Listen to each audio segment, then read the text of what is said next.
Bienvenidos todos, un gusto de tenerlos de nuevo en streaming. Un nuevo capítulo de diálogos desde práctica psiquiátrica que conformamos de alguna manera Sergio Strejilevich desde Buenos Aires y particularmente desde ARIA, que él dirige y ha dirigido y fundó hace ya un montón de años. Y desde Nepsis, la Fundación Neuropsiquiátrica de Santiago, Danilo Quirós, quien la dirige y el que les habla.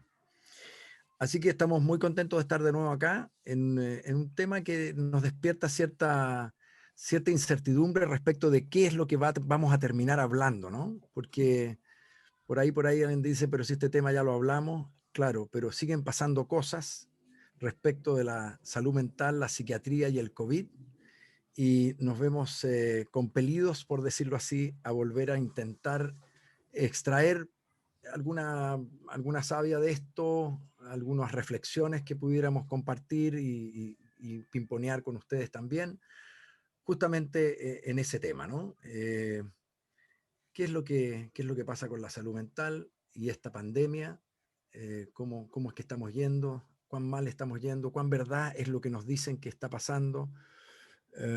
Y qué, para mi gusto, la pregunta más importante que debiéramos hacernos hoy día, ¿qué es lo que los psiquiatras y la psiquiatría o la salud mental o la disciplina de la salud mental debiera realmente estarse preguntando en relación con la pandemia, en relación con el COVID, versus todo aquello que pudiera tomar nuestra atención, tomar nuestra energía, pero que no haya suficiente dato, suficiente evidencia ni suficiente fuerza para que tomara nuestra atención, para que capturara nuestras energías? Yo creo que por ahí No va sea el un poco. momento, ¿no? José, como vos decías, esto está en curso, entonces a veces hay que reservarse algunas opiniones para más adelante y el nivel de cautela y el nivel de Tal cual. pretensión de lo que uno puede pensar y decir tiene que estar basado también en una lectura de lo, ¿cómo puede ser? De lo en curso estamos De la noticia en evolución, de la noticia en claro, desarrollo, como se dice, cualquier ¿no? Por cosa que supuesto. digamos es una Bueno, pero por lo simplemente. mismo uno podría decir desde ya que no podemos ver con muy buenos ojos, no debemos prestar tanta atención a cualquier aseveración que se haga desde el más pintado de nuestros colegas, donde sea autoridad, si viene con una cosa taxativa, con una conclusión, con un incendio de la pradera completo, porque realmente no están dadas las condiciones para hacer aseveraciones muy precisas, muy concretas y ciertamente no muy con mucha proyección, porque las cosas igual, algunas nos pareció lógico que pasara tal cosa y no ha pasado, no era tan lógico que pasara esto otro y sí ha pasado, entonces, muy bien. Estamos aquí con el auspicio y gracias a Teva que nos permite seguir adelante con este programa. Eh, no sé lo que me está mostrando Danilo, pero ¿Se ve la lámina? ¿O se ve la... se ve la lámina de diálogos en donde estamos ahí los que hemos estado con este tema de hoy, salud mental en pandemia, vamos bien o vamos mal, y Teva que nos auspicia con sus productos Nubigil, su armodafinilo, el Minfel, ¿no es cierto?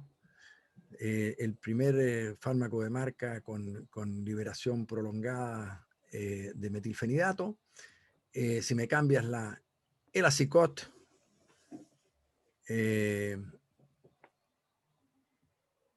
la que te apina, ¿no es cierto? El Rimox, el neuroléptico atípico, ambos dos, y creo que hay un par de productos más. Ectien XR, la venlafaxina, Trítico, es un fármaco nuevo, ¿no? Que está saliendo ahora el Trítico, Ectivan, el escitalopram de Teva. Todo Bueno, pero hoy tuvimos un una charla aquí en arsenal. Buenos Aires Ajá. con Andrea Fagiolini y creo que estuvo hablando 15 minutos de las bondades de la trazodona. Así que... Bueno, yo respeto mucho la trazodona y me gusta mucho, lo que pasa que no para lo que fue creada originalmente, no, pero yo creo que la usamos Exacto, muchísimo, ¿no? esa fue la discusión. Sí, claro. Yo le digo a mis pacientes, porque Danilo me reta porque dice que yo uso trazodona en pacientes que no quiero usar antidepresivo o no debo usar antidepresivo. Y me dice, pero ¿por qué le va a dar un antidepresivo? Bueno, porque yo no lo considero un antidepresivo, por eso se lo doy como hipnótico o como conservador del sueño, como le decimos a algunos.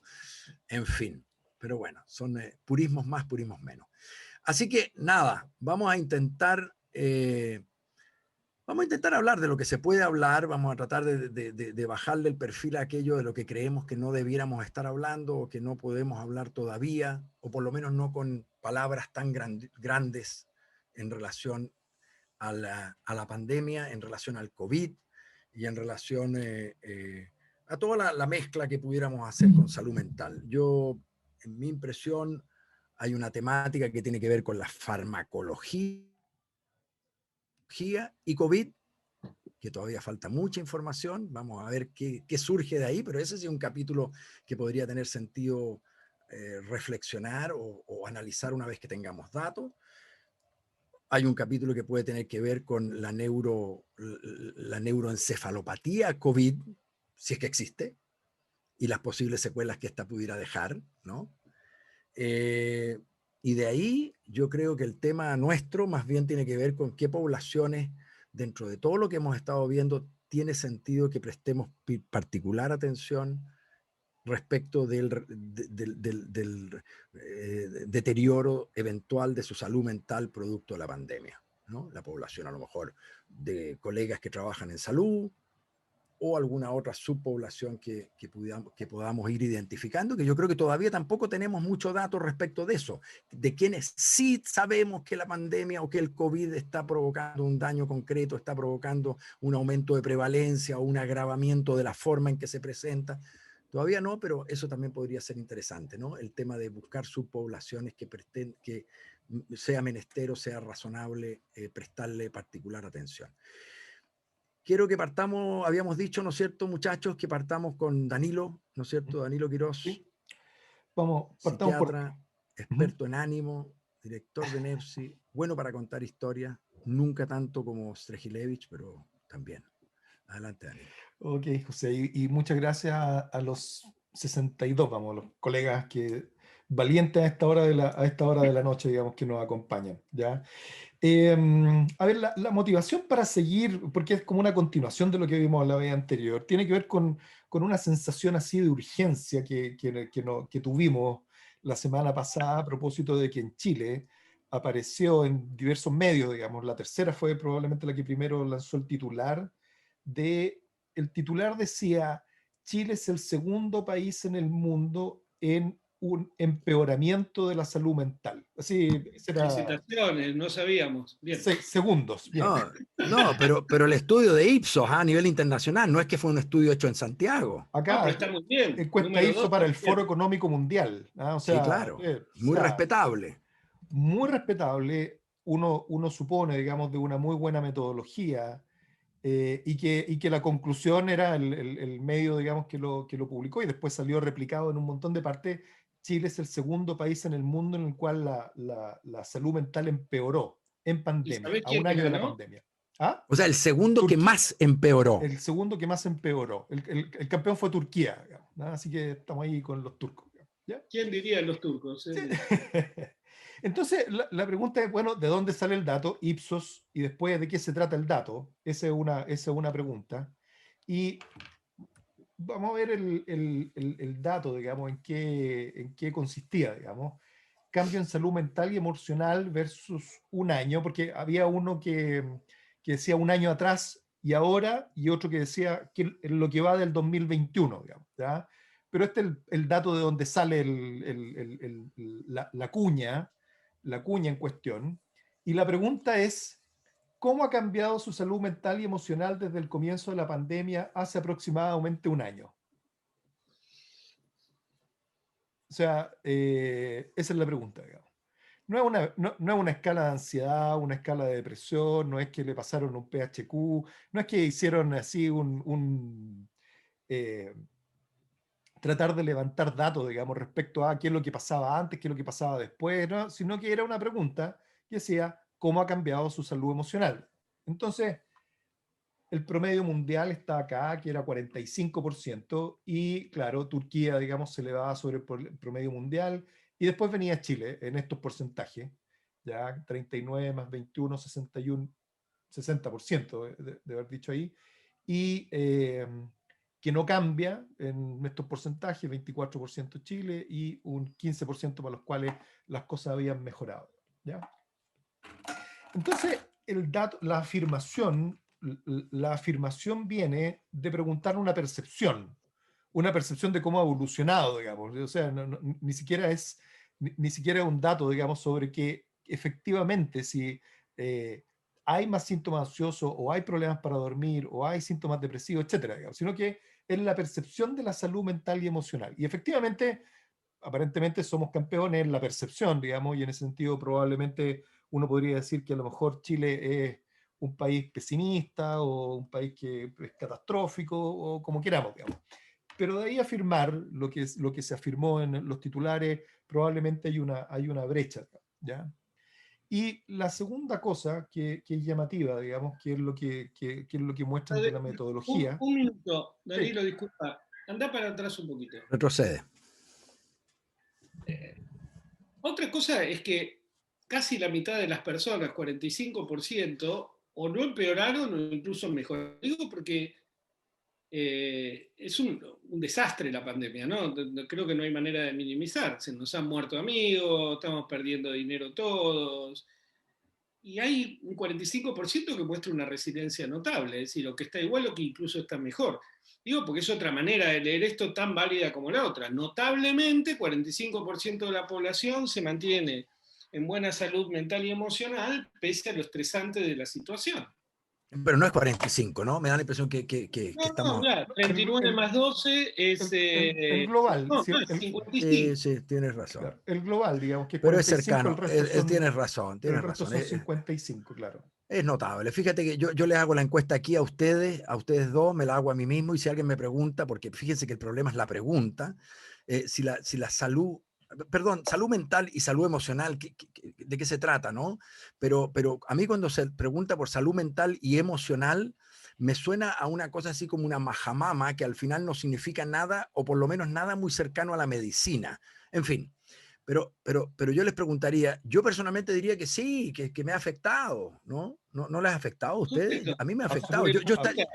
Yo estaría en el salmones, En los en el naranjos, naranjo. claro, en eso. Claro, pero hasta por empatía Pero con yo la no gente. pienso que mi salud mental, en términos de enfermedad mental, se haya visto tocada en ninguna forma. Más de la cuenta, digamos. No más de la cuenta. No, Más del perdón, basal, digamos. Es basal. perdón. Puede Y, no ser gran cosa, pero es la basal. y el último comentario de esta diapositiva, Danilo, y esto es para cualquier conspiranoico que ande por ahí. En China, la gente mejoró. En China la gente mejoró. O sea, si alguien pensaba, tenía datos para la teoría de pandemia provocada, bueno, Ahí acá tiene. Ahí tiene la diapositiva, claro. Lo otro que es interesante de la metodología, digamos, por lo que vamos a discutir después, es que señalan en la metodología que las muestras de Brasil, Chile, incluido China, Colombia, Hong Kong, India, Malasia, México, Perú, Rusia, Arabia Saudita, Sudáfrica, etcétera, son más urbanas, más educadas o más prósperas que la población general, y en ese sentido los resultados de la encuesta para estos países debe considerarse como un reflejo de las opiniones del segmento más conectado de su población, ¿ya? O sea, además en estos países, particularmente en Chile, la encuesta dice que hay un sesgo hacia preguntar a personas que están en un segmento más privilegiado, digamos, ¿ya? Entonces, uno podría decir que efectivamente la percepción de las personas en el segmento privilegiado de Chile, digamos, lo ubica en el segundo lugar en el mundo que más ha empeorado su salud mental y emocional, en la percepción, digamos, ¿ya? Ahora, el titular que apareció, la verdad que fue bien impactante, y lo que vimos acá fue que en redes sociales hubo un incendio, ¿ah? Un incendio de las redes sociales en decir, esto es porque, nada, el gobierno no se ha encargado de la salud mental, qué es lo que dicen los psiquiatras y los psicólogos, estamos a puertas de un apocalipsis zombie, digamos, respecto a la salud mental, y etcétera, etcétera. En foros, o sea, si uno piensa en Twitter o si uno piensa en ciertos grupos de WhatsApp que me tocó ver, digamos, son grupos también privilegiados, digamos, si uno lo mira en un contexto amplio del problema. Y en ese sentido, pensando en relación a lo que habíamos conversado la vez anterior, uno dice, ¿de dónde vienen estos datos y qué rol juega la evidencia en todo esto? ¿Y qué rol juega esta ambigüedad de hablar de salud mental, salud emocional? Salud mental y emocional, fíjate Y que para mí emocional, eso es complejo, eso, como ya se claro, plantea así. versus patología psiquiátrica, digamos, cuando se nos interpela directamente. Y eso quiero dejarlo, digamos, como parte de la discusión posterior, pero inmediatamente uno empieza a pensar, bueno, lo que revisamos, digamos, lo que vimos la vez anterior es que los datos son escasos, a pesar de que ya llevamos un año de irregular calidad, y lo que hay es que muestra que efectivamente, por lo menos en el ámbito de la patología, no se ha observado lo que se esperaba que se observara, incluso en el ámbito del suicidio, que se observa que está estable, que disminuye, e incluso en el ámbito de las consultas, digamos, en el cual las consultas psiquiátricas inicialmente bajaron, probablemente por menor disponibilidad, y después se vio un aumento, pero cuando se va a mirar el aumento es más consultas de los pacientes que ya venían en control, no necesariamente nuevos pacientes nuevos. Entonces, la verdad es que los números así más netos no dan para esa afirmación. Acá en Chile se han hecho investigaciones, hemos mirado la metodología, y efectivamente la metodología parte por las preguntas generales de las encuestas de screening, digamos, ¿verdad? Que pueden ser diversas, pero que habitualmente no hacen diagnósticos propiamente tal, y en ese sentido no están preguntando por percepción, ya están preguntando por síntomas, pero efectivamente a propósito de síntomas, claro, mucha gente efectivamente está con más síntomas. Quiere decir problemas para dormir, angustia, digamos, desánimo. ¿Quiere decir eso que ha habido una emergencia de patología psiquiátrica? La verdad que esos datos faltan y hasta ahora no es posible afirmar eso, ¿ya? Entonces la preocupación que yo tuve, que la compartimos y que de hecho nos entusiasmamos para sacar una nota que compartimos en redes sociales, ¿ah? Respecto a la reflexión, digamos. A ver, ¿por qué? ¿Cómo salir a comunicar esto? ¿Cómo salir a efectivamente calmar a cierto grupo de población que efectivamente se angustia, digamos, con estas noticias, a mostrarle a la población que, por lo menos de la evidencia disponible, hay muchas cosas que no se pueden afirmar, y cómo poder puntualizar o cómo poner el foco donde sí puede ser muy necesario poner el foco, digamos, y eso es hacia donde quería ir. Entonces, tratando de dar una vuelta de por qué Perdona, ocurre... Danilo, ¿Mm? y explicar tú también por qué hay que salir, por qué era necesario, o a nosotros nos pareció necesario salir en la temática. Porque uno podría decir, ¿cuál es el sentido de hacer la precisión que nosotros hacemos? Y tiene sentido. Y yo creo que ahí te quiero dejar a ti porque ahí hay una manera de acuñar eso que a mí me ha parecido muy afortunada. Así que dale nomás. Sí, Pero el por qué salir, hay una razón para salir. sí, hay una razón para hacerlo, y es el subtítulo ahí de lo que salimos comentando, que era que, claro, si todo es salud mental, al final nada es salud mental, ¿ah? Y eso es un reflejo, digamos, y eso es lo que más genera, digamos, la necesidad de poder hablar de eso, porque al final del día, digamos, si tenemos en el mismo segmento, ¿ya? Personas que lo están pasando mal por teletrabajo, o personas que lo están pasando mal porque ya no pueden hacer lo que hacían antes, no pueden hacer sus hobbies al aire libre, o porque han visto deteriorada su capacidad o su salud mental o emocional, porque antes salían a comer o antes iban al cine, ¿ya? Y en ese sentido no quiero caricaturizar, digamos, pero pongamos eso en un extremo.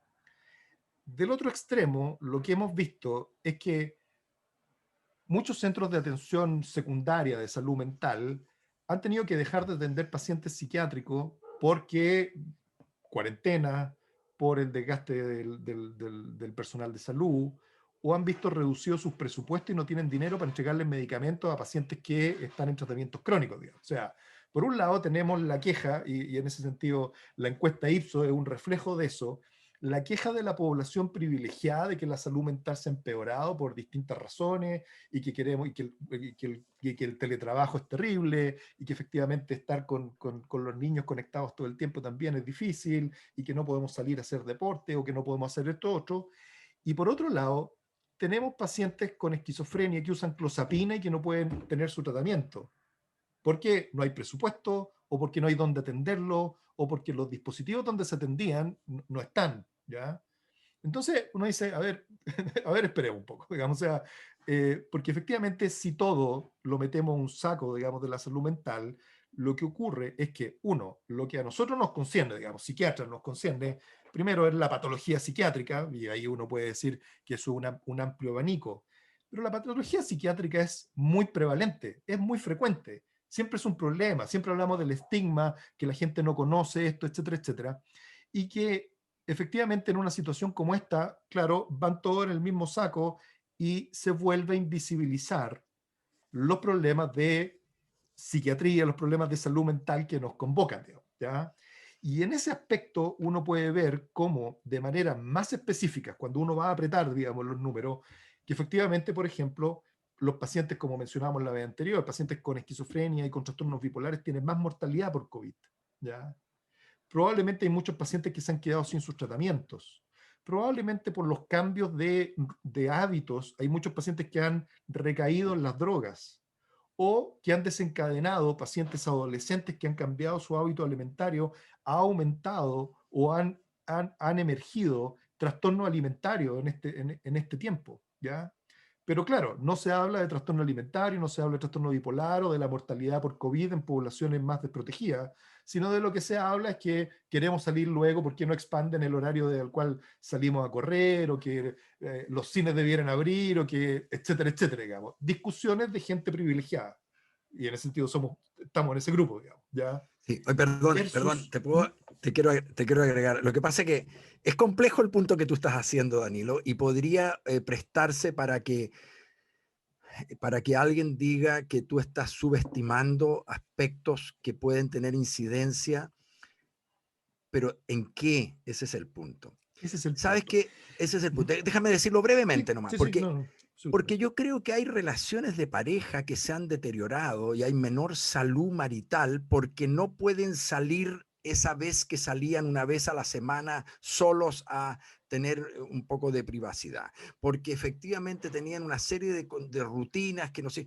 Y efectivamente eso tiene un impacto, pero tiene un impacto en que en el bienestar emocional. Lo que yo siento que banaliza, y tú lo estás describiendo muy bien para mi gusto, que banaliza la salud mental, es cuando el bienestar emocional es sinónimo de salud mental, porque no es sinónimo de salud mental. Pero, Este, perdón, sí, sí, Sergio. sí, pero, a ver, después va a seguir Danilo y yo no quiero distraer mucho, pero yo creo que tiene otro deslizamiento. Primero es la banalización de lo que es salud mental y no, y ahí está la discusión clásica de la medicina entre igualitario y equitativo, ¿no? Es decir, por ejemplo, los servicios privados de salud mental en Argentina tienen por el plan médico obligatorio que darle 20 entrevistas anuales de psiquiatría a cualquier persona. Ahora, cualquier persona puede ser la que se peleó con la mujer y la que tiene una esquizofrenia resistente al tratamiento. Van a tener la misma accesibilidad o la misma cobertura de forma igualitaria, pero claramente no equitativa. Ahora, el otro deslizamiento de lo que está diciendo Danilo, que más me preocupó, es lo siguiente. Sale la encuesta de Ipsos, estalla en las redes y la gente a ser consultados somos psiquiatras y psicólogos. Y esto ahí ya, esto complica mucho las cosas, porque yo voy a decirlo sencillamente, pongamos que tenemos que ocuparnos de la salud emocional como si fuera una tarea nuestra, que es un tema a discutir, ¿no? Es decir, ahora, Absolutamente. ¿quién sabe más de cómo controlar la salud emocional en el contexto de las restricciones sociales por una pandemia? ¿Un sobreviviente de un campo de concentración en la Segunda Guerra Mundial o un psicólogo entrenado en terapia cognitiva comportamental? ¿Uno de los mineros que estuvo ahí en Chile o un psiquiatra experto en trastornos bipolares? ¿Quién sabe mejor cómo lidiar con el encierro? ¿Un islandés que se pasa 6 meses de su vida casi encerrado por el invierno? ¿O nosotros que nos dedicamos a cuestiones del ánimo o alguien que sigue? Entonces, esta es la Muy buen otra cosa. punto, muy Sí. buen punto. Y en ese Está sentido, muy, muy, muy discutido que seamos nosotros, los profesionales de salud mental, los que nos tengamos que ocupar de esto. Vuelvo a decir, por ejemplo, es mucho más importante aumentar la cobertura de kinesiología para adultos mayores, por ejemplo, que es Totalmente. un drama lo que está pasando, que sumar el presupuesto de salud mental, porque no están compartiendo. O sea, kinesiólogo, que genera muchísima salud mental, si yo pienso que es un problema de salud mental, no le voy a estar pagando a los psicólogos. Y en ese A los sentido kinesiólogos, también, perdón. exacto. Y en ese sentido, digamos, el tema que, claro, lo que hay detrás de esta afirmación tan grave y tan amplia es que, ok, invisibiliza los problemas psiquiátricos, que es lo que nosotros nos dedicamos y que efectivamente creemos que son importantes y siempre estamos con el tema del estigma y la educación, etcétera, etcétera. Lo invisibiliza, ¿verdad? Y en ese sentido pasa a ser una población ninguneada en ese sentido. Ahora, si hablamos de los otros aspectos de la salud mental, los que no es patología psiquiátrica, tampoco le hace un favor, digamos, ¿ya?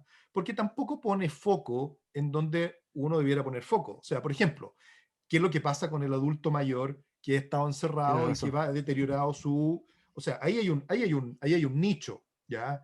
¿Qué es lo que pasa con la violencia intrafamiliar, con las situaciones de violencia intrafamiliar? Ahí hay otro nicho.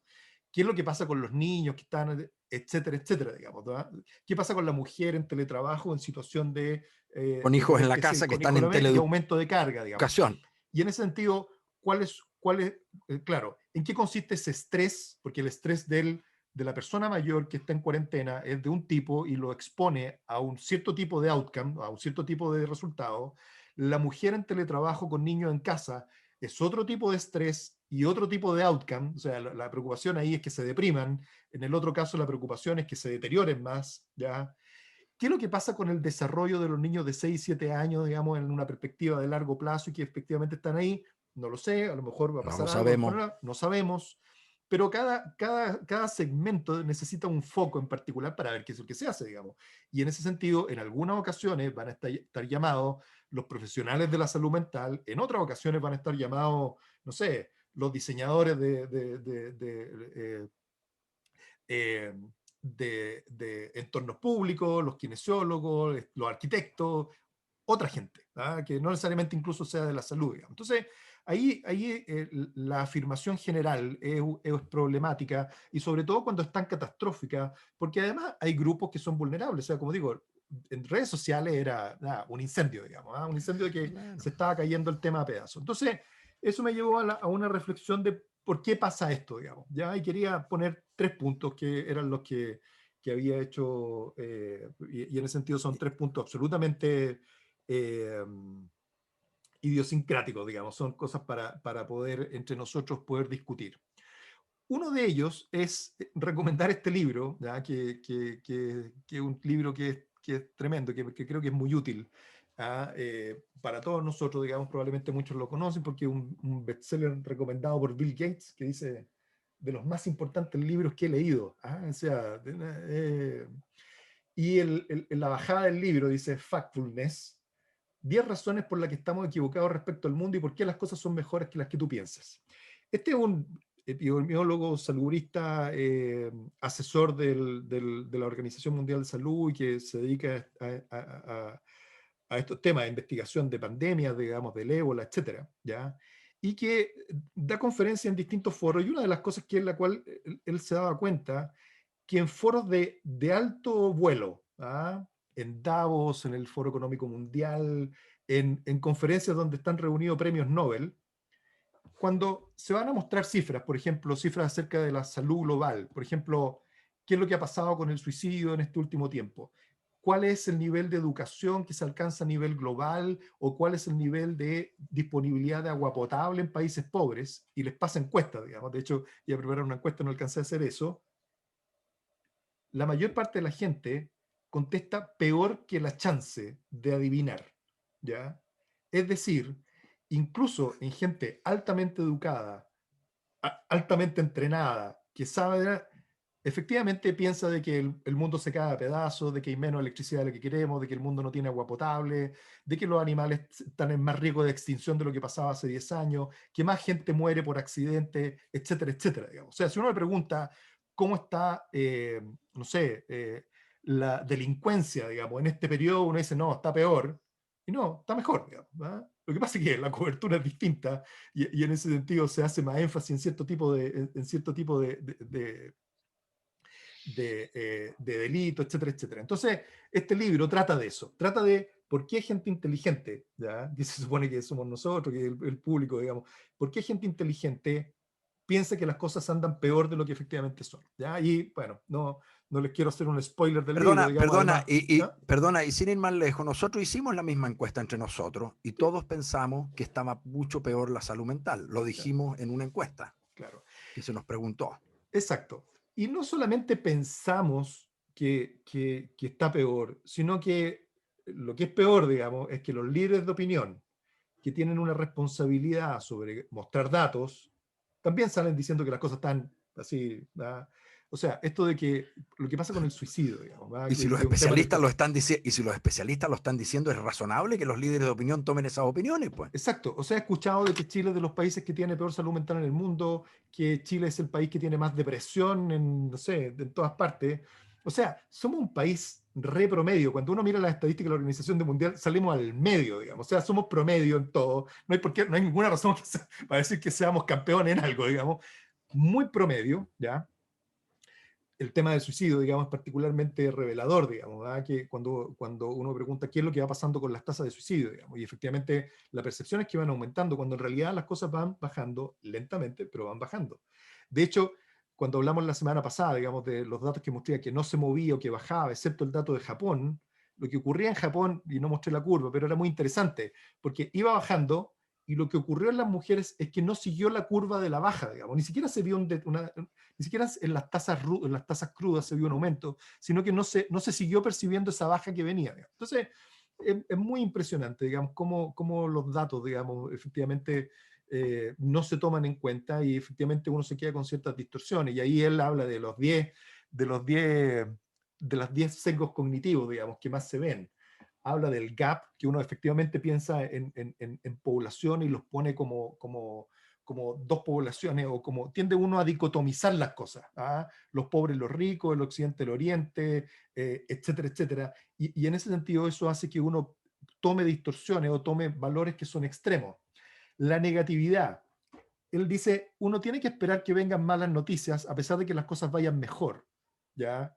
¿Qué es lo que pasa con las tasas de suicidio, digamos? ¿Ah? Las tasas de suicidio van bajando, pero de pronto hay una inflexión hacia el alza para después seguir bajando, ¿ya? Entonces, claro, ¿cuál es la noticia? La noticia es que en esos 2 años subió en un X porcentaje, digamos, ¿ya? Y en ese sentido, claro, lo que no se ve es el cuadro general, donde efectivamente la curva va hacia otro lado, digamos, ¿ya? Tenemos un problema ahí, que hay otra disciplina que vende noticias y puede ser que las cosas a la buena no son noticias. Vamos para allá. No, Por a ejemplo, nadie le importa mucho. exacto, claro. ¿Cómo uno calcula el riesgo? Las proporciones, ¿ah? Las proporciones de los resultados, digamos. Esto en medicina es muy claro cuando a uno le dicen, mira, si tú, nada, comes hamburguesa tantas veces, ¿ah? O te pasa tal cosa, tienes tanto mayor riesgo de tener infarto, ¿ya? O si tú tomas aspirina, eso te protege, digamos, en un 30%. Ahora, cuando uno va a ver el número neto, se da cuenta de que efectivamente los números netos son bien pequeños. Y en ese sentido, la protección probablemente tal, cuando uno la mira en números netos, efectivamente es muy distinta como uno se la imagina. Entonces, hablar de proporciones es distinto a hablar de números netos, ¿ya? Y ahí, sin duda, que hay también una distorsión. Vuelvo al tema del suicidio. O sea, el suicidio se mide en 10 por 100.000. La gente que tiene ideas suicidas alguna vez en la vida, o la gente que tiene puntualmente algún grado de ideación suicida, es el 20%, ¿ya?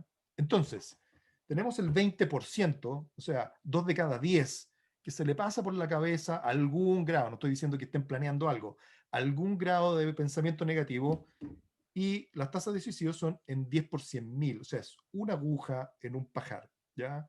Entonces, la mirada, digamos, efectivamente de ese fenómeno tiene que ser distinto y ponerla en una perspectiva, digamos, ¿ya? A lo mejor el tema no es ir a buscar cuál se va a suicidar, sino que la pregunta es, ¿qué hacemos con ese 20% para disminuir el riesgo que puedan tener de que eventualmente ocurra algo? ¿Ya? Salir de la predicción a ir sobre la prevención, digamos, en una manera más grande, más amplia, ¿ya?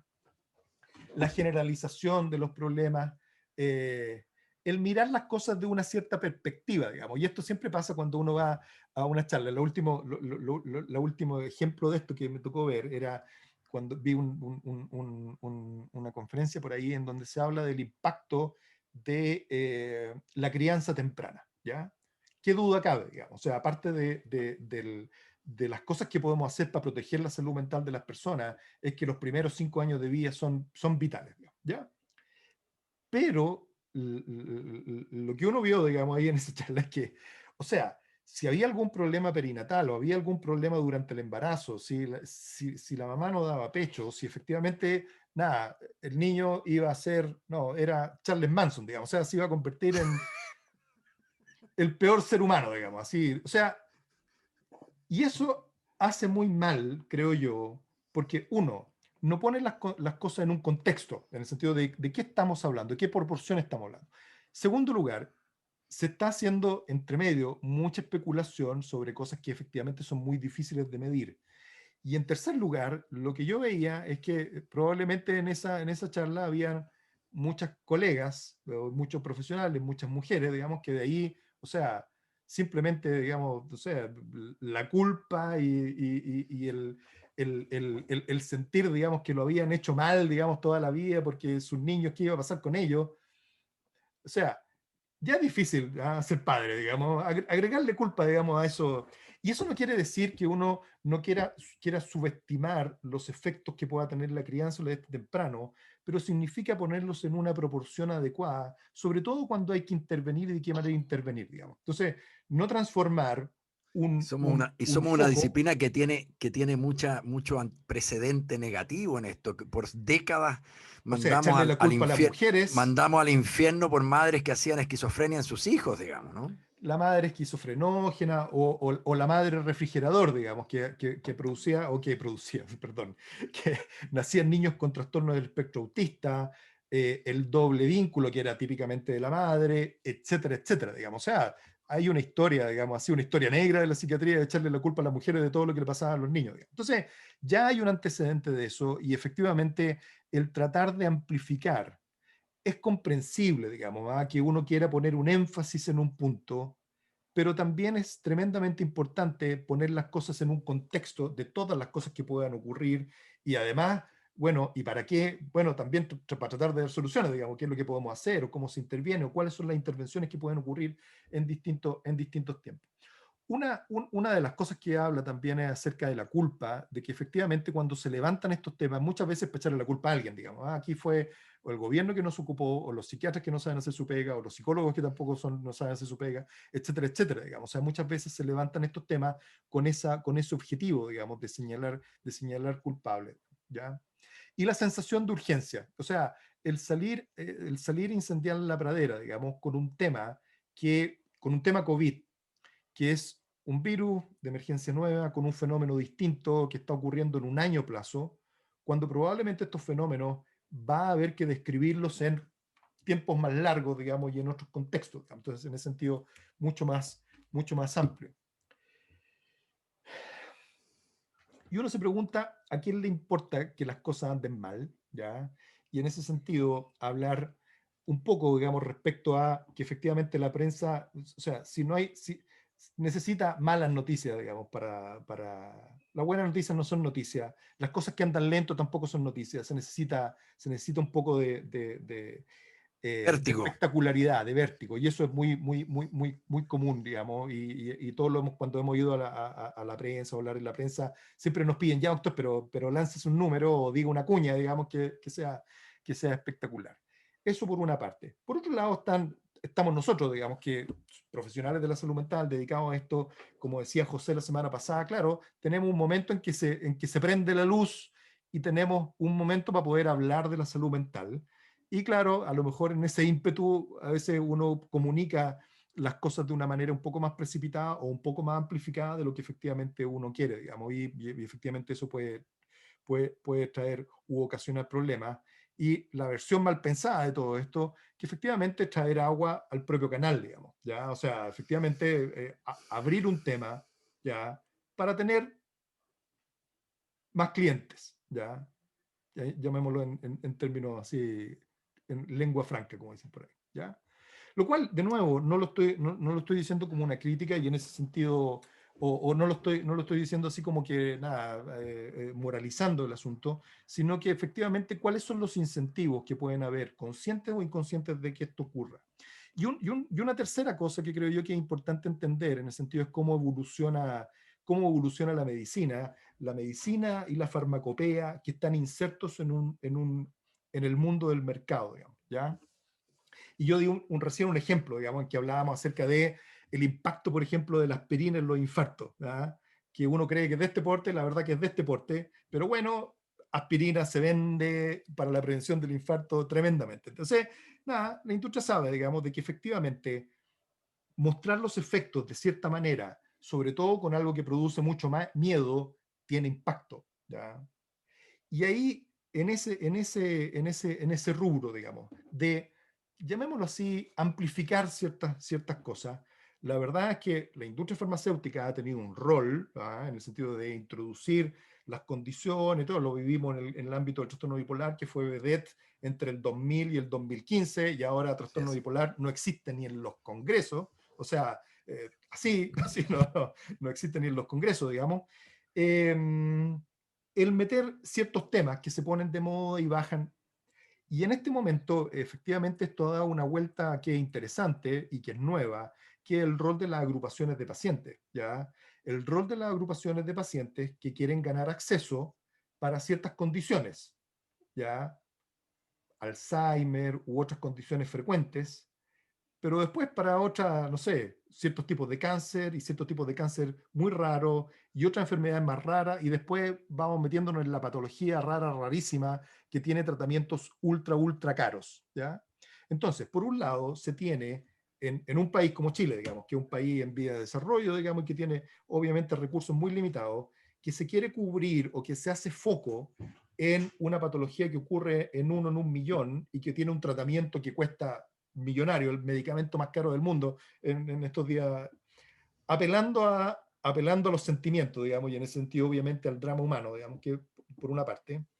Y por otro lado, tenemos pacientes que tienen diabetes y que necesitan metformina, que cuesta 2 pesos, pero que tienen que ir a un consultorio que muchas veces ni siquiera se lo pueden dar porque, nada, no alcanza la fila, porque hay problemas de acceso, de tener el medicamento, etcétera, ¿ya? Entonces, por un lado, queremos tener acceso a la salud para problemas tremendamente caros y por otro lado, podemos tener problemas de salud tremendamente importantes para problemas que a lo mejor se solucionarían con inversiones que no son tan grandes, digamos, en ese aspecto. Entonces, uno pierde la perspectiva. Y aquí quería pasar al siguiente punto, digamos. Recién Lancet sacó una editorial y sacó varios artículos en conmemoración de esto, que a lo mejor lo conocen, que es los 50 años de este artículo, digamos. El artículo se llama La Ley del Cuidado Inverso, ¿ya? Que es de este señor, que es Julian Tudor Hart, que es un investigador, epidemiólogo, pero que esencialmente se le reconoce por ser un médico de familia, que trabajaba en su comuna y que efectivamente en su comuna tenía tasas de éxito, digamos, de preservar la salud notoriamente mejor que en el resto, digamos, de las comunidades en Inglaterra, ¿ya?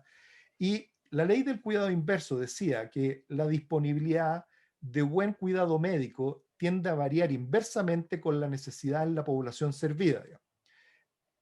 La ley del cuidado inverso opera más completamente cuando el cuidado en la salud está expuesto a las fuerzas del mercado y menos cuando tal exposición es reducida. Dicho de otra manera, los que necesitan más reciben menos, ¿ya? Y eso, como te decía, Lancet celebró los 50 años de este paper, el paper que aparece ahí en un segmento al lado y con varios artículos, digamos, referenciando a esto, que lo muestra en un gráfico, ¿ya? De cómo es la ley, lo podríamos llamar la ley del embudo, digamos, ¿ah? En que si aquí tenemos la población más aventajada y la población más desaventajada, las necesidades de la población más aventajada son menores y a medida que la población es más aventajada, las necesidades son mayores, porque es más desaventajada, digamos, y la disponibilidad de recursos es mayor para los más aventajados y va disminuyendo a medida que hay más desventaja social, ¿ah? O sea, en ese sentido, aquellas personas que tienen más determinantes sociales, la población más empobrecida, la población en más desventaja, no solamente lo pasa peor, sino además recibe menos recursos. Esto ocurre en países en países pobres o en países de ingresos medios, ¿ya? En los países muy desarrollados, Estados Unidos, Canadá o Inglaterra, ocurre, dice, la ley del cuidado desproporcionado, ¿ya? Que los que más tienen necesidades, ¿ya? Y los más desaventajados tienen más necesidades, y el cuidado mejora en los más desaventajados, pero no mejora tanto como debiese mejorar en relación a las necesidades que tienen, ¿ya? Estos son monitos, ¿ah? Son monitos, son dibujos, digamos, ¿ah? Son gráficos para explicar este concepto, que es la ley del embudo, digamos, el que necesita más recibe menos. Pero esto ya no es un monito, este es un gráfico que muestra lo mismo, pero ahora con países, ¿ya? Y que efectivamente ve cómo se opera y cómo opera esto en el mundo. Puede ser de mucho sentido común, pero efectivamente es muy impactante cuando uno lo ve en números, de que poblaciones más aventajadas, ¿ah? Precisamente tienen más recursos en salud, y poblaciones, a medida que va eso bajando, los recursos van efectivamente siendo más escasos en relación a las necesidades. Entonces, raya para la suma, o sea, efectivamente hay una brecha que es mucho más importante en la población desaventajada, digamos, ¿ya? Entonces, eso es lo que también genera cierta irritación cuando aparece este tema de la salud mental levantada en población más privilegiada y que invisibiliza a la población menos privilegiada, digamos. Y en el caso de la salud mental, invisibiliza a la gente que tiene problemas de salud mental graves, esquizofrenia, trastorno bipolar, trastorno alimentario, trastorno por sustancia, etcétera, etcétera, etcétera. Entonces perdemos la oportunidad de hacer visibles los problemas que efectivamente nos preocupan. Y quiero terminar con esto, porque este es un paper que apareció ahora en Science, apareció hoy día. Impresionante. El estatus socioeconómico determina la incidencia y la mortalidad en Santiago, ¿ya? Y los gráficos son tremendos, ¿ya? Este Santiago, acá se ve como en la zona oriente de Santiago el percentil alto, digamos, más aventajado socioeconómicamente, y como el resto de Santiago es muy desaventajado, ¿ya? Y estas son de la comuna, para los argentinos, para los chilenos, acá, Vitacura, Las Condes, Providencia, Los Barrenechea, La Reina, las comunas más aventajadas, y hacia abajo, Lo Prado, Conchalí, San Ramón, Cerro Navia, Los Espejos, La Pintana. Perdón. Estos son los casos, y en rojo y en más oscuro obviamente son más casos, y está distribuido por meses, y estos son las muertes, ¿ya? Que también está distribuido por meses. Y acá está el gráfico así con líneas, digamos, como a medida que estos son, de nuevo, muerte atribuible por COVID por 100.000 habitantes, a medida que aumenta o a medida que mejora el estatus socioeconómico, disminuye la mortalidad. Esto es el gráfico de movilidad, digamos, ¿ya? Pero es tremendamente impresionante verlo en muerte, verlo en casos de COVID, y cómo efectivamente los determinantes sociales, digamos, determinan cómo esto se mueve, digamos. Entonces, efectivamente, revictimizamos, para utilizar la jerga que usamos nosotros, revictimizamos a una población que efectivamente está invisibilizada, y no aprovechamos la oportunidad para mostrar cuáles son las necesidades de la gente que atendemos, digamos. Al final son los pacientes que atendemos, digamos, que es población ya sea económicamente no privilegiada y al mismo tiempo afectada por problemas de salud mental graves que requieren cuidados especiales, y que sería el momento para mostrarlo. Entonces, las reflexiones son que, bueno, los datos y la transparencia son importantes. Mostrar los datos, mostrarlos de manera variada, digamos, para que se entienda, porcentaje, tasa absoluta, creo yo que son cosas que tenemos que mejorar, digamos, nuestra capacidad para leer los datos. Existen sesgos, y tenemos que entender que nosotros mismos todos tenemos sesgos, digamos, e intereses diversos que pueden mostrar una realidad diferente o distorsionada de la realidad, porque queremos poner énfasis en algo, y cuando no lo contrastamos con otra cosa, claro, pensamos de que todo lo que ocurre es tal problema, y efectivamente eso puede ir en vez de otro. Y lo tercero, que creo yo que es lo más importante, que las acciones y las comunicaciones que hacemos, ¿ya?, deben redundar en beneficio de los pacientes, particularmente aquellos en desventaja, digamos. O sea, sacar un titular equívoco respecto a la salud mental, ¿qué es lo que produce? Pánico, miedo, congela a la gente, y amplifica en Twitter. Incluso hace una utilización excesiva del recurso de salud mental que nosotros podemos ofrecer en Twitter, forma banal. Y la conversación se transforma en cuando abrimos los cines, o cuando abrimos los restaurantes, o cuando vuelven los niños a clase, o etcétera, etcétera. Cuando efectivamente hay muchas otras cosas, digamos, y me callo. Sí, no, antes de pasar, porque Sergio todavía tiene algo muy importante que mostrarnos todavía y tenemos poco tiempo. Solamente decir que cuando a lo mejor nos quedamos pegados, ¿qué es eso? Cuando nos quedamos pegados en que aumentaron las consultas o nuestras consultas y no es nada más que al principio la gente no se atendió, las consultas privadas de la gente que tiene mucho acceso. Las consultas privadas bajaron porque la gente dijo la pandemia va a pasar, la cuarentena va a pasar, a mí no me gusta esto de la pantalla, voy a esperar, ¿no? Estoy diciendo una posibilidad.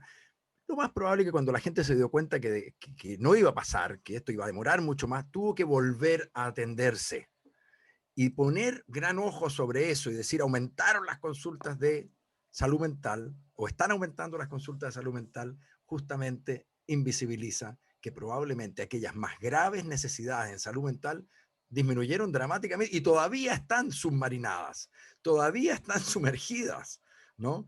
Y hay que recordarnos de que justamente hemos dicho ya desde hace bastantes décadas, la principal discriminación en salud mental desde hace un tiempo a esta parte no es el llevar a los locos al manicomio, sino que es la banalización de lo que nosotros tratamos, la banalización del sufrimiento psiquiátrico. Sergio Strejilevich.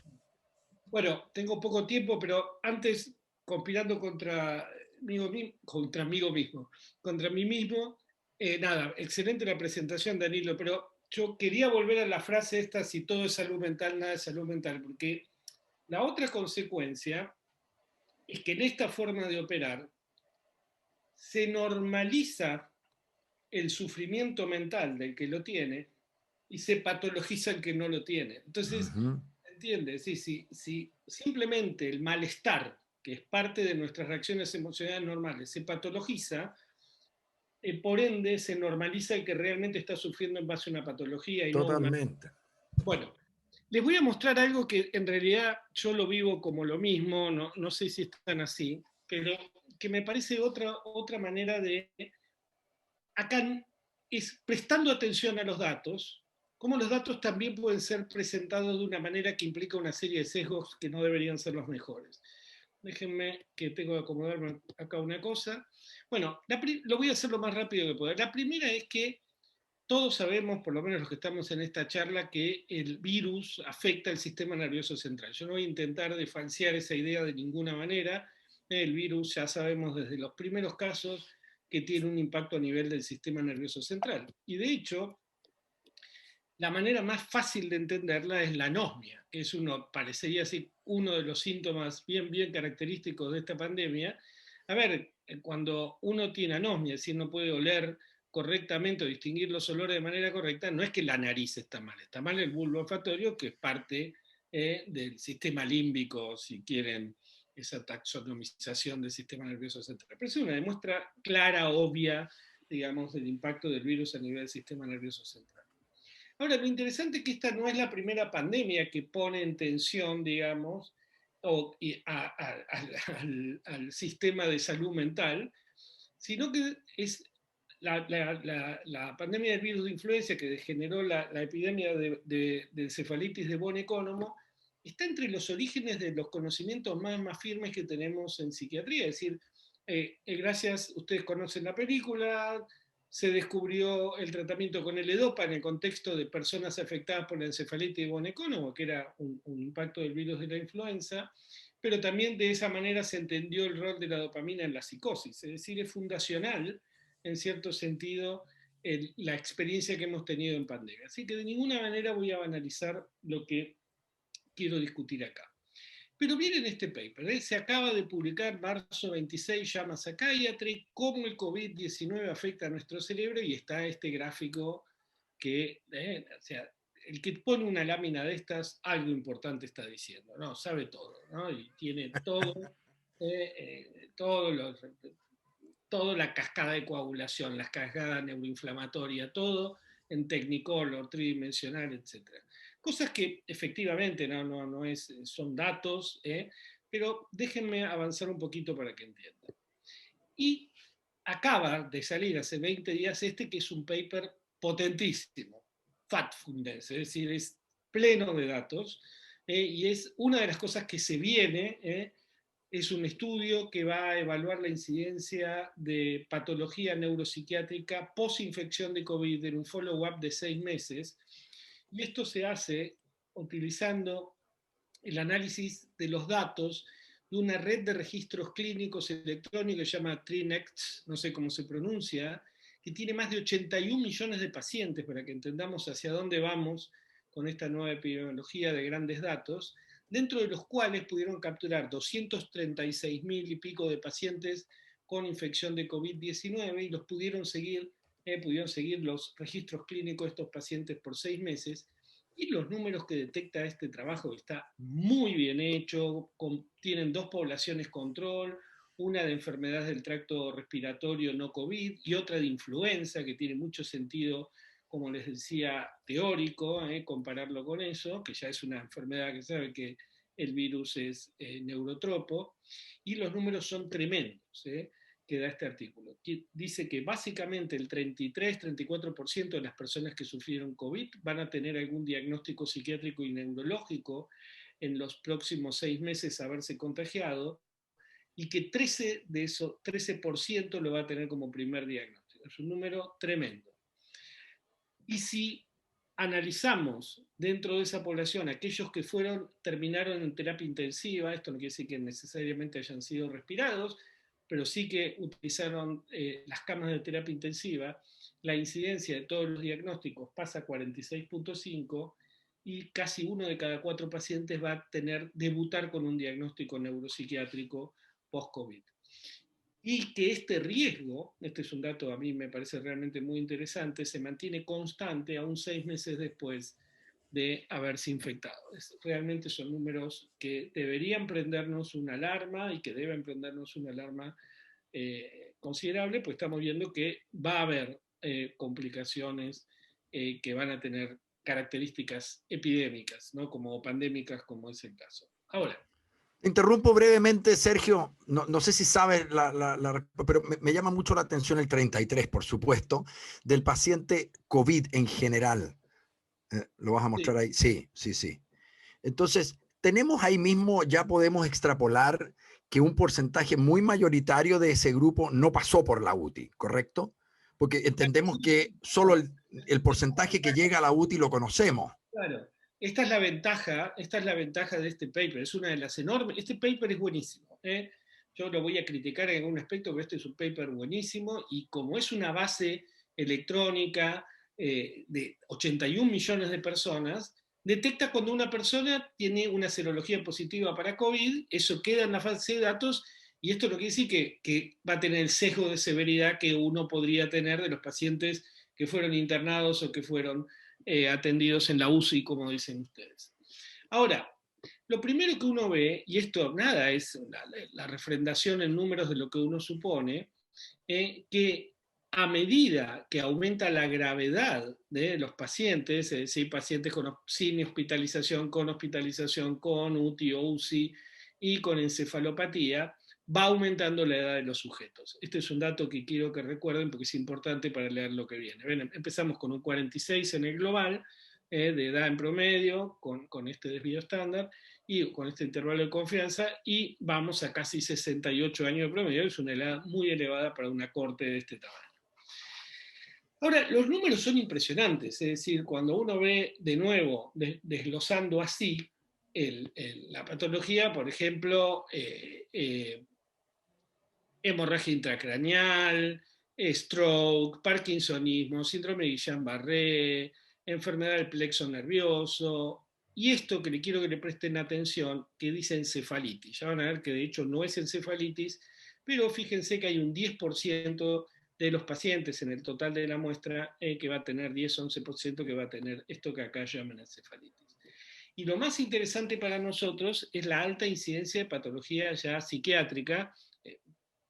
No puedo evitar decir que el virus parece que ser dualista porque produce patología psiquiátrica y neurológica, porque hay un cerebro diferente para cada área, y el virus lo sabe, y así lo has infectado, digamos, y aparecen trastornos de ansiedad, trastornos del ánimo, trastornos psicóticos, etc. Les voy a decir algo importante, que es que, yo tengo la barra acá, siempre me quejo de esto, Como pueden ver, a diferencia de lo que pasaba, antes en la patología, neurológica, donde la incidencia aumentaba en concomitancia la severidad del COVID, pues fíjense, 0,28, 14, 63, etc., ¿no? Acá esa incidencia no es tan clara, el aumento no es tan claro en función de la gravedad con la patología psiquiátrica, los números se mantienen bastante estables. Ahora, otra cosa es que esto no parece ser propio de cualquier infección. Parece que el COVID hace algo muy malo porque cuando lo comparan con influenza es claramente 2,5 veces más frecuente con COVID que con influenza, 1,5 veces más frecuente con COVID que otras enfermedades del tracto respiratorio. Todos los números, como ven, son significativos. Bueno, y lo mismo pasa con la patología psiquiátrica. Estoy yendo, disculpen, muy rápido porque nos estamos pasando. Pero acá viene el problema. Esto es cómo se dispara la incidencia de acuerdo a si la persona tiene o no tiene encefalopatía, que es la raya roja plena, y como pueden ver, todas las patologías, la hemorragia intracraneal, la isquemia, patología del sistema nervioso periférico, patología mioneural, demencia y trastornos del ánimo y ansiedad, están sobre representados en aquellos que tuvieron encefalitis. Ahora, ¿qué es la encefalitis? Y acá aparece algo muy curioso de semejante paper. Ellos lo que van a hacer es subsumir en este diagnóstico que acá llaman encefalopatía, encefalitis, se van perdiendo a lo largo del paper con esto, a todos los pacientes que hayan sufrido delirium o síndrome confusional o confusión mental, como le decimos en estas latitudes. Es decir, subsumen en esta patología, encefalitis o encefalopatía, un cuadro que sabemos que es en general funcional, que es el síndrome confusional, con unas, no me quiero poner los nombres, pero encefalopatía, primero que es todo, que sea enfermedad del encéfalo, podría ser cualquier cosa, pero encefalitis es la inflamación del cerebro, y no todos los síndromes confusionales parten, o estamos seguros que partan de una inflamación bacteriana o lo que sea. Ahora, ¿cuál es el problema? Es que ellos mismos dicen que hay que leer esto con cautela, porque a ellos mismos les llama la atención que solo el 11% de la población investigada haya tenido ese diagnóstico, porque sobre todo cuando uno mira en los pacientes que fueron hospitalizados, 11% es una tasa bajísima. En general, en una sala la mitad de los pacientes está confuso, sobre todo si son pacientes añosos. Ahora, y si estos pacientes están en UCI y han entrado a la UCI porque están anóxicos, porque ese es el motivo de ingreso a la UCI en la mayoría de los pacientes por COVID, la hipoxia, tanto de origen, por ejemplo, por una anemia o por lo que sea, es una de las principales causas de síndrome confusional en toda la clínica médica, no es del COVID, es una regla. Ahora, acá hacen una lectura, dicen, no, el subregistro del delirio durante la enfermedad nos hace pensar que acá se diagnosticó como síndrome confusional solo en los casos más graves de confusión. Y que entonces probablemente las confusiones menos graves no busteen, es decir, no aumenten tanto la incidencia de otras patologías. Y acá ya hacen algo que es netamente especulativo y que suena muy raro en un paper de esta calidad. Y si entendemos que la encefalopatía, vuelvo a decir que esto es delirium, no solo es un marcador de gravedad, sino un diagnóstico en sí mismo. Efectivamente, el síndrome confusional es un síndrome neuropsiquiátrico de los más frecuentes de nuestra disciplina, que podría predisponer o ser un signo temprano de otros cuadros neuropsiquiátricos neurodegenerativos observados durante el seguimiento. Y esto ya es más discutible, porque no se puede decir así, porque una persona, por ejemplo, sometida a una intoxicación por drogas que va a estar confuso, eso no quiere decir que va a ser una demencia posteriormente, salvo que en realidad está haciendo el síndrome confusional porque tenía ya un inicio de demencia en curso. Ahora, el chiste es este. Perdona, Sergio, pero tú entonces no aceptarías que alguien dijera que la pseudodemencia depresiva pudiera ser una especie de diabetes gestacional para una mujer que por lo mismo entonces tiene mayor riesgo de ser diabética. Y perdón, y lo digo no solo con la demencia, con la pseudodemencia depresiva, sino también en el delirium de un paciente cualquiera que por una infección urinaria te presenta un delirium, que por ahí surge a partir de ese momento la sensación de una mayor vulnerabilidad cognitiva. Sí, sí, no, porque primero que con la pseudodemencia depresiva hay mucho para discutir y uno podría Sí, acordar que sí, las personas que la presentan tienen un riesgo mayor, pero es discutible, es un tema sí, sí, realmente sí, sí. complejo. Ahora, con el síndrome confusional, en realidad el mayor, lo que más correlaciona es la edad. Es decir, este es el Mm, problema, la edad, mm. porque, por ejemplo, hay mucha gente joven que en el contexto de una anemia aguda o de una meningitis o de una encefalitis va a estar confuso, pero eso no quiere decir que va a tener una esquizofrenia, un trastorno bipolar o una demencia tipo Alzheimer en el futuro. Es decir, no está estrictamente correlacionado. Los factores causales y de correlación son muy, muy complejos, un terreno muy, muy complejo para pensarlo, pero sobre todo, lo más importante, hay evidentemente en todas partes del mundo un subregistro del delirio, pero básicamente lo que yo no sé es, estamos hablando de pacientes que están en UTIs ventilados, es decir, y cuando están ventilados, están en coma farmacológico o cuando están por ser ventilados, están con una saturación menor del 90%, ya están confusos porque se están ahogando. Entonces, me asombra, digamos, la parsimonia, digamos, intelectual de entender que, a ver, puede ser que el COVID esté haciendo cosas, los números son muy tremendos, pero estamos hablando de pacientes que reciben una paliza de proporciones gigantescas una vez que el COVID adquiere su forma grave, vayan o no a ventilación. Estamos hablando de una enfermedad que produce anosmia, produce un debilitamiento muscular que todo el mundo refiere, y que en el contexto de la atención van a tener que ser inducidos un coma farmacológico, va a tener que medicarse ese síndrome de agitación, porque si no este paciente, cualquiera de estos dos, se va a arrancar todas las vías, El todos tubo. los sistemas de monitoreo, todo. Es decir, entonces, lo que estoy intentando decir que de decir que del COVID a la enfermedad neurológica hay una relación causal es tremendamente difícil, y vamos a tener que investigar un montón de factores de confusión de estos números que solo vamos a poder investigar cuando tengamos más experiencia, porque está sucediendo ahora esto. Entonces, es muy, muy temprano. Entonces, básicamente lo que quiero decir es que artículos de esta calidad, cuando uno los lee y se pone en la posición de médico, dice, ¿es el momento de esto? ¿Es el momento tan maduro el campo como para hacer este tipo de reflexiones? Y por otra parte, lo que decía Daniel, lo que decía vos, José, ¿y estas reflexiones a quién les sirven? Es decir, ¿esto da algún racional para que las personas que están atravesando una enfermedad de COVID severa tengan menos riesgo de tener patología neuropsiquiátrica como consecuencia de esta infección? ¿Nos da alguna señal de cómo manejar el estado confusional dentro de una internación por COVID en alguien que no está intubado? ¿Hay alguna? No, ninguna. Este es el punto, ninguna.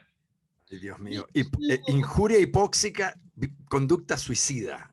O sea, claro, no, pero la aparte, inducción a ver esto en forma pero catastrófica es aparte, de abuso locos. de sustancia, insomnio, claro, a ver, te estás ahogando. Perdona, Sergio, a mí me hace total sentido. Además, déjenme decir, ambos dos, ¿no? Danilo y Sergio, muy, muy brillantes presentaciones y las agradecemos todos, ¿no? Tratar de tirar luz sobre estos temas. Fíjate que en el planteo que tú haces, Sergio, eh, uno siente que se va descalificando solo todo el análisis, la involucración y la conceptualización que van haciendo del estado confusional agudo, como le decimos en Chile, o delirium, ¿no es cierto? Porque obviamente ahí primero que te muestren qué le pasa a la psiquiatría o a la neuropsiquiatría de la gente que estuvo entubada boca abajo un mes o no tengo idea. Por supuesto que ahí no hay nada que decir, pero el primer dato, por eso que lo del 45% de los que estuvieron en UTI, quizás todavía no hay nada mucho que decir y uno le quita potencia al paper que nos estás presentando. Pero el 33% del primer grupo a mí me deja tiritando. Pero, a ver, A mí me deja tiritando porque ese es un tremendo número, es pero brutal. estoy de acuerdo, lo que estoy de acuerdo, pero el tema es, lo comunicamos. Ahora, ¿cuál es el sentido médico? Es decir, por supuesto, estamos alerta, los pacientes se van a quejar, pero por ejemplo, déjenme extrapolar la Estoy de discusión. acuerdo que comunicacionalmente no sé de qué sirve esto ahora, pero te deja Yo te tiritando. doy un ejemplo comunicacional. Las personas que son operadas con bomba de circulación extracorpórea, trasplante, operación de válvula, más o menos la mitad va a terminar siendo un síndrome depresivo postoperatorio. Y hay buenas hipótesis, hay microembolias, lo mismo que con la operación de reemplazo de cadera, casi todos salen confusos. Bueno, ahora hay menos sangrado, pero no diagnosticamos que tienen depresión. Diagnosticamos que como consecuencia un efecto adverso de semejante paliza, es una paliza que tu sangre pase por un aparato, te paran el corazón, te abran el pecho como un pollo. Algunos desarrollan un síndrome depresivo clínico, pero uno lo dice, ahora le hicimos el bypass y ahora encima tiene depresión mayor, que es la enfermedad más cara del planeta. O sea, de regalo le damos. Es insólito, pero es que no tiene Se lo sentido. llevó. Es más, en algunas terapias los sacaban con antidepresivos, intentando evitar esta situación. Lo que digo es que estamos en el medio de un despelote que todavía no entendemos y hay que ser muy cauto, porque si no, ya yo he recibido pacientes que me dicen, tiene parkinsonismo post-COVID. Y yo, pues estuve tomando risperidona durante 2 semanas en la UCI para que no se moviera. ¿Cómo va a decir que tiene parkinsonismo COVID? Tiene parkinsonismo por risperidona. Es decir, calma, porque el otro se le va a pasar, lo otro no sé qué es. Entonces, hay que tener una aproximación positiva a los problemas porque estamos obligados a eso, no es, porque, no es cuestión de gusto. Los médicos estamos pagados para ser optimistas y para tener la respuesta más optimista posible dentro del problema, no la más negativa. ¿eh? O al menos la Entonces, más realista y basada en datos, digamos, no en bueno, estos son especulaciones, datos, digamos. pero Exacto. tienen un nivel de previsionalidad en su causalidad tan grande y pueden estar sobreestimados por tantas razones, ¿eh? que debería haber sido simplemente mostrar los datos a ver, síndrome confusional, insisto, es paciente ahogado, Sí, no nada, sabe dónde está. ¿Mm? nada.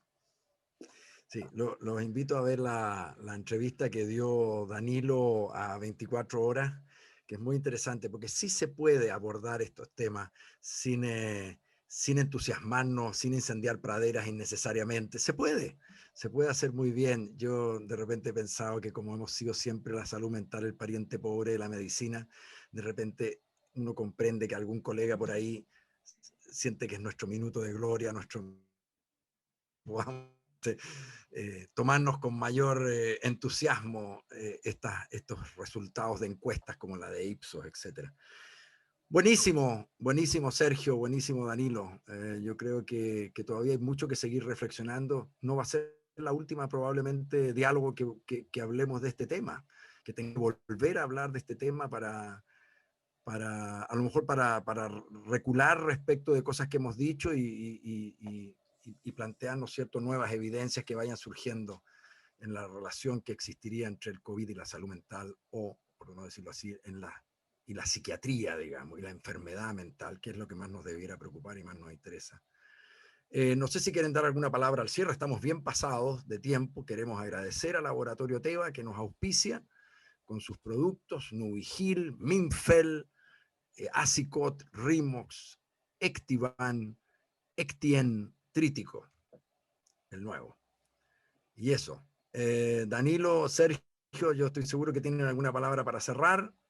Y si no, ya nos tenemos que ir. Esta fue una nueva edición de Diálogos de Práctica Psiquiátrica con los mismos que estamos acá representando a nuestras instituciones Fundación Nepsis y ARIA en Buenos Aires, Asistencia e Investigación en Trastornos del Ánimo. Solamente que nos vamos a ver el próximo mes, les vamos a mandar ahí la invitación para que se conecten. Muchas gracias a todos a los que se conectaron y vamos a subir el video al canal de YouTube que hay de Práctica Psiquiátrica para que lo visiten.